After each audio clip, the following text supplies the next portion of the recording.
অনেক দিন ধরে মনে এক জমে থাকা ইচ্ছা আজ ভগবানের আশীর্বাদে পূর্ণ হতে চলেছে। আমরা যত যাই ভাবি না কেন, ভগবান না চাইলে যে আমরা এক পাও এগোতে পারি না, সেটার প্রমাণ আমার জীবনে আজকে আমি আবার পেলাম। আর সেই গল্পটা নিয়েই আজকের ব্লগটা আমি তোমাদের সাথে শেয়ার করছি। আমি সুমেলি চলে এসেছি আমার আরেকটি নতুন ব্লগে। আশা করছি তোমরা সবাই খুব ভালো আছো আর আমরাও সবাই খুব ভালো আছি। সকাল এখন 7:00। আমরা অনেকটা সকালেই উঠে আজকে না রেডি হয়ে নিয়েছি। একদম মানে গাড়ি আমাদের বলাই ছিল আর টাইমে গাড়ি এসেও গেছে। আমরা সবাই মিলে জাস্ট বেরিয়ে পড়েছি আর মা আর বাবাকে যাওয়ার সময় তুলে নেব। তবে যাচ্ছি আমরা হচ্ছে জগন্নাথ ধামের উদ্দেশ্যে, পুরীতে। আমরা কবে থেকে ভাবছি কি যাব কবে যাব পুরী, সে একটা বিশাল উদ্দেশ্য আছে, বলছি একটু পরে। তবে টিকিট আমরা একদমই পাচ্ছিলাম না, কোনো ট্রেনে কোনো টিকিট নেই। যখনই ভাবছি কি যাব, কিন্তু টিকিট না পাওয়ার জন্য আমাদের যাওয়াটা ক্যান্সেল হয়ে যাচ্ছিল। তারপর লাস্টে দেখলাম আর কোনোটাতে কোনো অপশান নেই। তখন আমরা ধৌলির টিকিটটা পেয়েছিলাম, যে ধৌলিতেই আর কোনো অপশান যখন নেই তখন আমরা যেতে তো আমাকে হবেই, মানে আমি যাব এরকম একটা মনস্থির করেছিলাম। তো ধৌলিতেই লাস্ট অবধি টিকিটটা পেয়েছি। তো সেই জন্য আমাদের 10টায় আজকে ট্রেন, আর বেরিয়ে পড়েছি আমরা। বেশিক্ষণ লাগবে না, কিন্তু একটু তাড়াতাড়ি বেরিয়েছি। আজকে আবার রাস্তাঘাটে জ্যাম ট্যাম কী পাবো। আর আজকে যেহেতু রাখি, আর আমি ভাইকে বাড়িতেও ডাকতে পারলাম না, যেহেতু আমরা বেরিয়ে গেলাম সকালবেলা, তাই রেডি হয়ে কোনো মতে পাড়ার দোকানের সামনে থেকে 2টো লাড্ডু নিয়ে এসেছি। ভাইকে বললাম তুই তাড়াতাড়ি স্নান করে একটু আয় গাড়ির সামনে, তোকে রাখিটা পরিয়ে দেই। তাই ভাই আর পল্লবী দুজনেই স্নান করে চলে এসছে। ওদেরকে রাখিটা পরিয়ে লাড্ডুটা খাইয়ে আমরা এই যে এখন গঙ্গা পার হচ্ছি। ঘড়িতে এখন এই 7:40 মতো বাজে, আর আমাদের পৌঁছতে লাগবে স্টেশনে প্রায় ঘন্টাখানেক। পুরীতে আমরা কখনোই নিজের ইচ্ছা মতো যেতে পারি না। আমরা হয়তো ভাবি যে আমাদের ইচ্ছা হলো আমরা পুরী চলে গেলাম, আদতে কিন্তু সেটা নয়। উনি যদি না চান, জগন্নাথজি যদি না চান যে উনাকে আমরা দর্শন করি, উনাকে আমরা দেখতে যাই, উনি যতক্ষণ না চাইছেন ততক্ষণ কিন্তু আমরা পুরীতে পাও রাখতে পারি না। এটা তো আমার জীবনে আমি 2-3বার আমি মানে আমার জীবনের অভিজ্ঞতা থেকে বুঝেছি। আজও যখন আমরা গাড়িতে ছিলাম, হঠাৎ করে রাস্তায় কিছু একটা সমস্যা হয়েছিল এবং সমস্ত জায়গা থেকে নো এন্ট্রি করে দিয়েছে, যে কারণে আমাদের গাড়িটা পৌঁছতে অনেকটা ডিলে হয়ে যাচ্ছিল। 9:15-তে আমাদের ট্রেন ছিল, কিন্তু তখন 9:15 বাজে, তখনও আমরা স্টেশনের ধারে কাছেও পৌঁছাইনি। আমরা তো ভাবলাম হয়তো আজকে ট্রেনটা ধরতেই পারবো না, কিন্তু কী যে হলো, হঠাৎ করে একটা সময় ইনস্ট্যান্ট একটা বুদ্ধি ভগবান আমাদের দিয়ে দিলেন, আর আমরা একটা অন্য রাস্তা দিয়ে গাড়িটা ঘুরিয়ে তখন বললাম যে আমাদেরকে আর শালিমারে গাড়িটা ছাড়বেন না, আমাদেরকে বরং সাঁতরাগাছিতে গাড়ি ছেড়ে দিন। আর সেই সময়টা যদি ইনস্ট্যান্ট আমরা ওই সময় যদি ওই বুদ্ধিটা আমাদের মাথায় না আসতো, তাহলে কিন্তু আমরা সাঁতরাগাছি থেকেও ট্রেনটা ধরতে পারতাম না। সাঁতরাগাছিতে ট্রেনটা ঢোকে 9:35-এ, আর 9:15 সময় থেকে ছাড়ে শালিমার স্টেশন থেকে। শালিমার স্টেশন পৌঁছতে না পারায় আমরা পৌঁছে গেছিলাম সাঁতরাগাছি স্টেশনে। আর সাঁতরাগাছি স্টেশনে জাস্ট 5 মিনিট হয়েছে পৌঁছেছি, তারপরেই ট্রেনটা ঢুকেছে। এরকম মানে, আর যদি রাস্তায় 2-3 মিনিট লেট হতো, আমরা হয়তো আজকে আমাদের ট্রিপটাই আমাদের হতো না। তো এটাই আমরা ভাবলাম যে না, মানে ভগবান যে চেয়েছেন, উনি আমাদের টেনেছেন, উনি চেয়েছেন যে আমরা যাই, তাই জন্যই আজকে আমরা মানে ফাইনালি ট্রেনটা ধরতে পেরেছি। আজকে যেভাবে আমরা রাস্তায় ফেসে গেছিলাম জ্যামে, চারিদিক থেকে কিছু একটা সমস্যা হয়েছিল, যে কারণে সমস্ত দিক থেকে, হাওড়ার দিক থেকে বলুন, সমস্ত দিক থেকে গাড়ি নো এন্ট্রি করে দিয়েছে। তো আমরা কিভাবে যে আমরা পৌঁছলাম, সমস্ত জায়গা থেকে পুলিশ বলছে আপনারা পৌঁছতে পারবেন না, কিন্তু তা সত্ত্বেও আমরা যে কিভাবে পৌঁছলাম সে একমাত্র ভগবানই জানেন। যাই হোক, মানে উনার অশেষ কৃপা, যে কারণে আজকে আমরা ট্রেনটা ধরতে পেরেছি। আর ওই যে বললাম, যেহেতু কোনো অপশান না পেয়ে আমরা ধৌলিতেই যাচ্ছি।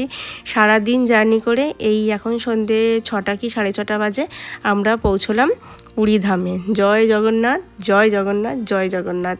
মানে এখানে এলে সত্যি এক আলাদা শান্তি। ওনার কাছে আসাটার যে কী এক অপূর্ব মহিমা, কী যে এক মানসিক শান্তি, সে আমরা বাঙালিরাই এর মানে বুঝি। মানে বাঙালি বলবো না, যারাই আর কি ভগবানের দর্শন করতে আসেন তারাই বোঝেন। যাই হোক, আমরা তো সন্ধেবেলা এসে এখন এই সমুদ্রের ধারে একটু জাস্ট দাঁড়িয়েছি। আমরা হোটেলে ঢুকবো একটু পরেই। আর রাজকে তো মানে রাজ তো সমুদ্র দেখে ও আর নড়বেই না। না, মানে সমুদ্র ওর এতটাই প্রিয়। ও বলছে মা একটু দাঁড়াও, একটুখানি হাওয়া খেয়ে নিই, একটুখানি পা ভিজিয়ে নিই, তারপর যাব। আর পা তো ভেজানো না, পা ভেজাতে গেলে সে হাঁটু ভিজে যায়, এরকম ব্যাপার। দেখ আমার লাগেজটা রেখেছি একদম সমুদ্রের ধারেই, আমরা হোটেলটা নিয়েছিলাম, হোটেল সোনালি। খুব একটা দূরে আমরা নেই না, কারণ যেহেতু আমাদের সাথে বয়স্ক মানুষ রয়েছেন, আমার শাশুড়ি, আমার মা, ওনারা খুব একটা মানে হাঁটাহাঁটি করতে পারে না, তাই জন্য ওনাদের কথা মাথায় রেখে আমরা একদম বিচের ধারেই নিয়েছি। আর যতবারই আমরা ওনাদের সাথে আসি চেষ্টা করি এই হোটেলটা নেওয়ার, কারণ সোনালিতে নিলে কি হয়, একদম জাস্ট বেরিয়ে মানে সোনালির হোটেল থেকে বেরোলেই, রাস্তাটা ক্রস করলেই সমুদ্রটা পাওয়া যায়। তো সেই জন্য আমরা এই যতবারই আসি চেষ্টা করি এই সোনালি হোটেলটাই নেওয়ার। আর এখানে রেটটাও মোটামুটি রিজনেবল থাকে। আর আমরা তো অনলাইনে বুক করেই নিয়েছি, মানে যেহেতু একটা দিনেরই ব্যাপার। খালি আমি নিতে এসেছি যে কারণে আজকে মানে পুরীতে আসা, সেটা হলো আমার ফ্ল্যাটের জন্য জগন্নাথজিকে এখান থেকে আমি নিয়ে যাব। তো এটাও আমার অনেক দিনের ইচ্ছা। আজকে জানি না ভগবান আমার ওপর সদয় হয়েছেন, তাই হয়তো আমি আজকে আসতে পেরেছি, কারণ আমাদের তো সত্যি ক্ষমতা নেই কি ভগবানকে আমরা নিয়ে যাব, যদি না উনি চায়। আমি অনেক দিনের আমার একটা ইচ্ছা ছিল যে আমার নতুন বাড়ি হোক বা নতুন ফ্ল্যাট হোক, যাই হোক, নতুন ঠিকানাতে আমি ভগবানকে আমার জায়গায় বসাবো। তো সেটা আমার আজকে সেই ইচ্ছাটা আমার পূর্ণ হতে চলেছে। তো ভগবানকে আমার সেই জন্য কোটি কোটি প্রণাম। যতবার আমি পুরীতে আসি বা মানে এটা আমার কাছে একটা ইমোশান, পুরী আমার কাছে আর পুরী নেই, এটা আমার সত্যি মানে এটা আমার কাছে একটা ইমোশান হয়ে গেছে। এই যে কী এক মনের অনুভূতি, কী যে এক মানে মনের যে একটা চিন্তা, সেটা না মানে ভাষায় সেটা মানে বোঝানো যায় না। কালকে রাতে তো আর খুব একটা আমরা দেরি করিনি, কারণ অতক্ষণ জার্নি করে এসে আমরা সবাই মিলে টায়ার্ড ছিলাম, খেয়ে দিয়ে সবাই মিলে শুয়ে পড়েছি। আর আজকে ভোর চলে এসেছি একদম সমুদ্রের বিচে, কারণ আমার না যত যাই করি না কেন ভোরবেলাতে সমুদ্রে যদি না আসি আমার যেন ঠিক মানে পূর্ণ হয় না। যে যত যাই হোক, যে ভোরবেলার সমুদ্রের একটা আলাদা সৌন্দর্য থাকে। আর সবাই মানে রাজকেও আমি সাথে করে নিয়ে চলে এসেছি, আমি চল দেখবি কি সুন্দর সমুদ্রটা, এখন বেশ অরেঞ্জ কালারের দেখতে লাগে। দেখুন বালিটা কি সুন্দর সোনালি লাগছে, আমার ভীষণ ভালো লাগে। ভোরবেলা যখনই আমি পুরীতে আসি চেষ্টা করি একদম ভোরের থেকেই আমি সমুদ্রেতে চলে আসি। একবার তো এসে আমি দেখেছিলাম, স্নানযাত্রার আগে এসেছিলাম, তখন দেখি হঠাৎ সমুদ্রেতে একটা নৌকা করে জগন্নাথজি, বলরামজি আর সুভদ্রা দেবীকে সমুদ্রে ঘুরিয়ে ওনাদেরকে স্নান করাচ্ছে। সে যা দৃশ্য, আমাদের সাথে যারা এসেছিলো তাদের আর দেখার সেই সৌভাগ্যটা হয়নি। আমি তখন রাজের বাবাকে বললাম যে দেখো সবাই এলো কিন্তু কেউ দেখতে পেলো না, আমরা এলাম আর এই দৃশ্যটা দেখতে পেলাম, মানে এটা দেখাও মানে কপালে থাকা চাই। যাই হোক, তো আমরা সকালবেলায় এখানে এসেছি। আর আজকে আমাদের যেটা মেন কাজ সেটা হচ্ছে ভগবানকে দর্শন করতে যাওয়া। আর এখানে আমার এক বন্ধু থাকে খুশির বাড়িতে যাব, খুশির সাথে দেখা করব। আর খুশির বাড়ির কাছাকাছি একটা দোকানে আমি প্রভুর মানে জগন্নাথজির যে মূর্তি আমি নিয়ে যাব বাড়িতে, সেটা অর্ডার করেছি, সেই দোকান থেকে আমি নিয়ে যাব। তো সেটা যেহেতু খুশির বাড়ির কাছাকাছি, তো একেবারে আমার খুশির সাথে দেখাও করা হয়ে যাবে, আর প্রভুকে তো আনতে যাবোই সেই দোকানে। তো যেটা আস্তে আস্তে করছি, একটু সকালবেলা আমরা এসেছি এখানে টুকটাক একটুখানি ঘুরে টুরে নিয়ে ছবি টবি তুলে তারপরে আমরা ব্রেকফাস্ট করে আমরা বেরিয়ে যাব খুশির বাড়িতে।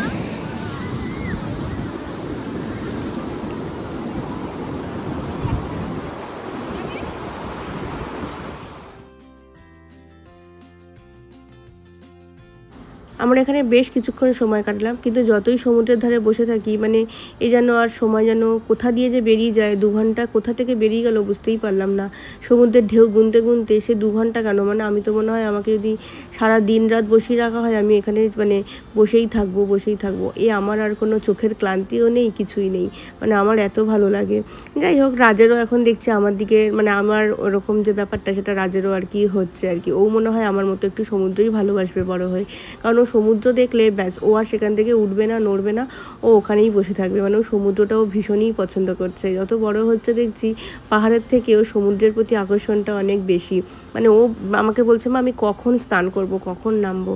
তা আমি বললাম যে দেখ এখন তো দিদুন দাদাই ওরা কেউ আসেনি, আমরা বরং একটুখানি ব্রেকফাস্ট করে ওদের জন্য নিয়ে চলে যাই, আমরা খুশি আন্টির বাড়ি থেকে ঘুরে আসি, আমরা কাজটা মিটিয়ে নিই যে কাজের জন্য আমরা এসেছি, তারপর বিকেলবেলা এসে আমরা সমুদ্রে স্নান করব। মানে ওর আর তর্স হয়েছে না, মানে বলছে চলো না একটু নামি। ওকে অনেক বুঝিয়ে বাজিয়ে আমি বললাম যে চল এখন নয়, আমরা হোটেলে এখন যাই, তারপরে ঘুরে এসে তারপর আমরা বিকেলে নামবো।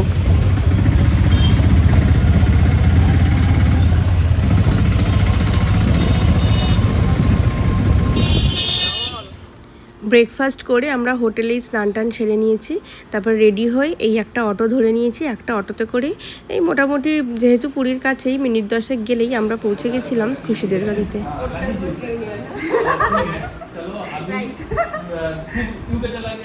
আর আমরা আসবো বলে এই দেখুন খুশি আবার কত কিছু বানিয়েছে। ওর হাতের প্রতিটা আইটেম মানে জাস্ট মানে জাদু আছে হাতে।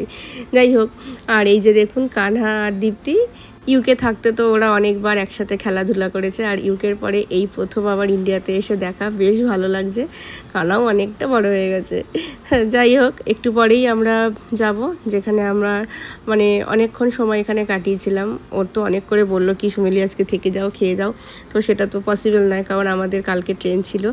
আর এই যে আমার প্রভু, যাকে আমি অনেক দিন ধরে খুঁজছি, উনি শেষে আমাকে দিয়েছেন, ধরা দিয়েছেন, কৃপা করেছেন আমার উপরে। আমি অশেষ মানে কি বলবো, আমি বলতে গিয়ে আমি আবেগপূর্ণ হয়ে যাই বলতে গিয়ে। কিন্তু ভিডিও আমার করা হয়নি, ছবি তোলা হয়েছে। ইনাকে আমি নিয়ে আমার বাড়িতে এবার যাব, আর সেই ভিডিও আমি পরে আপনাদের সাথে শেয়ার করব। তো ওনাকে নিয়ে আমি চলে এসেছি হোটেলে সমস্ত রেখে।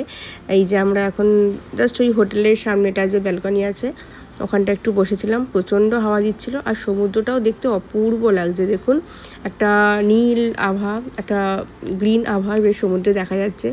আর ওয়েদারটাও বেশ ভালো ছিল, মানে আকাশটা পুরো একদম ঝকঝকে পরিষ্কার। আমরা এখানে বসে সময় কাটাচ্ছিলাম, একটু হাওয়া খাচ্ছিলাম আর কি। তারপরে আমরা চলে এসেছি ওখান থেকে এই বিকেলের দিকে মন্দির দর্শন করতে। আমরা সবাই মিলেই এসেছি। তখনও মানে অসম্ভব রোদ ছিল, এত রোদ ছিল যে মানে বলা যাচ্ছিল না। মানে মেঝেতে পা দিলে মনে হচ্ছে পা পুড়ে যাবে এরকম। কিন্তু যত যাই হয়ে যাক, এখানে আসার এক আলাদাই শান্তি।